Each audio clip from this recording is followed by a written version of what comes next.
Hey, hello, this is Don Dyer from Walla Walla, Washington.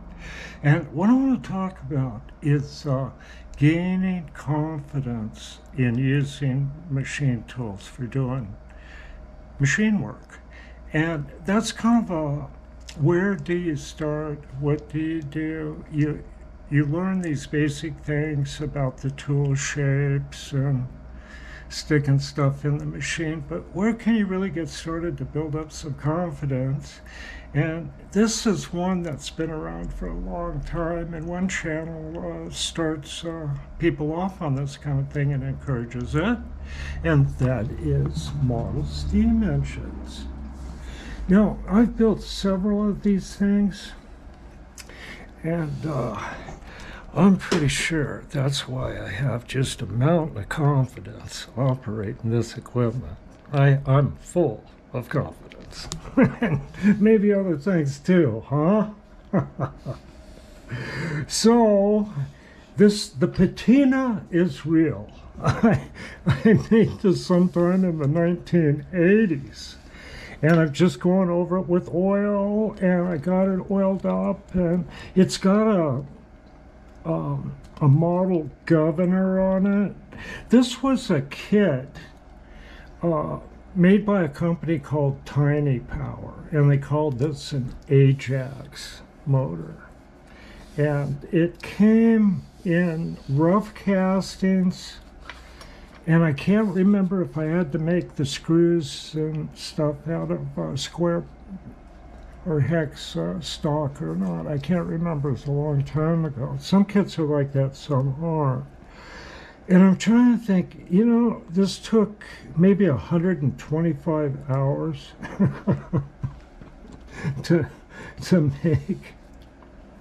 But one of the things back then, you could use something like this as a resume, because it was kind of easy to grab jobs. There's a lot of work around, and if you could just show somebody you could use something, you'd get a job. I got a job once just being able to sharpen drill bits on a bench grinder, because I walked in and they were trying to drill holes with a dull drill bit. I go, hey, I can sharpen that up for you real quick. Well, they go, the last guy just quit. Hey, Chloe, let's be good back there. She likes to bark when I'm making videos. Well, back to confidence building. So you can buy these kits. I don't know if you can get this kit anymore. And I added that governor to it. You see it has little levers. I just made this out of nothing.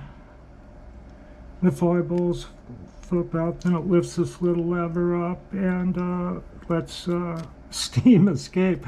But I haven't ever got around to building a boiler, and that's one of the things I'm going to do. Now, I said I built more than one of these, and what I was working up to is a model locomotive.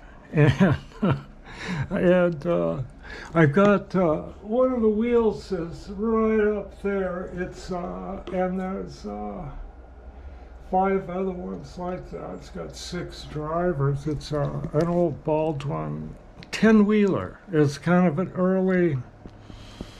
late 1800s, early 1900s.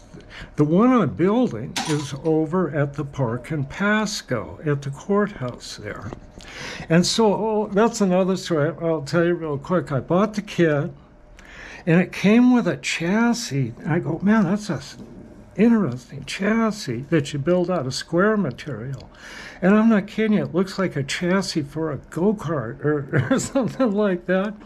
And I go over and look at the real thing over there, and it's made out of angle iron. And I'm not kidding you, big hunks of angle iron is what they built the chassis of that locomotive over there with. And I'm going to build the model one with the same angle iron. Use that as the prototype and make a real scale model. Kind of a historic locomotive. Get into that, because I'm going to be working on that situation.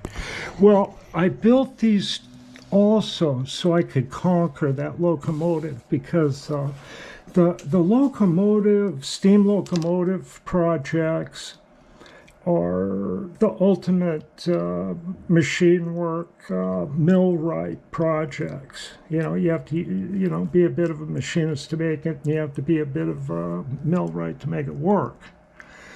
And there's so much to learn from these models. Now, one of the things is they'll show something like it's got a 3/8 axle here, and they'll show the journal to be 3/8. So you'll have to look up in Machinery's Handbook, for example, and find the running clearance for that size. And all that information is in the Machinery Handbook. Okay. So, hey, let's watch this run. Like I said, I never built a boiler, and I've got just about 15 pounds of air here available. And hold on. Get this set up. If you put it like this, it won't start. See, got to put it right there. And you could make a reversing motor by building this is the valve chest, double acting steam piston, and this slides back and forth directing the steam or air to each side of the piston. Let's watch it work here. Should start at that position. Yeah. Got to get a good seal. Get it back up.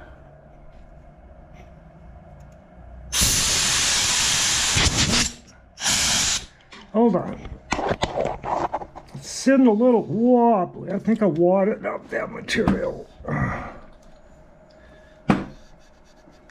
See if we can make a run here. Okay.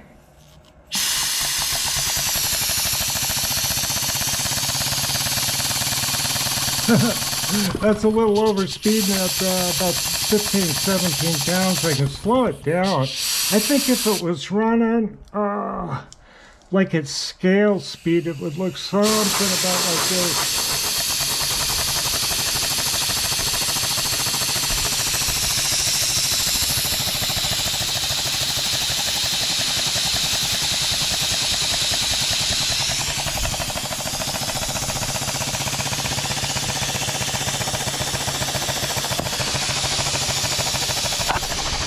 Ain't that cool?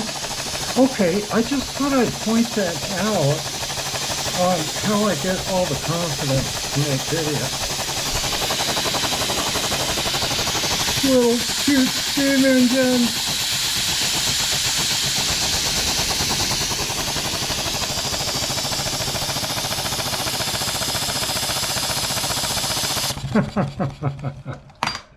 Okay. Hey, I'll show you real quick what I got going over the tool and cutter grinder. We will get over there. Oh, a cup of coffee on the way here. Okay, I got this really kind of a long situation going here.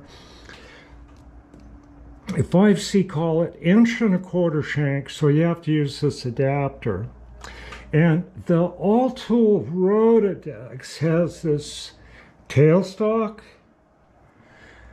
you can hook up there and steady something like this. And I can grind the 45 here, which is dull. The very end is sharp. These roughing edges are sharp. But that 45 there is dull. So I'll touch that up, and I'll turn the camera on for that. I'll do that when it cools down a little bit. Yeah. So that's what's coming up next. I hope you're all doing good. Now, if you're working on these cutter grinders, just, you know, be careful. I'm just showing you the way I do it, but you're going to have to figure it out, you know. Okay. Build some confidence. Just grind some normal stuff on your machine and get used to it, okay?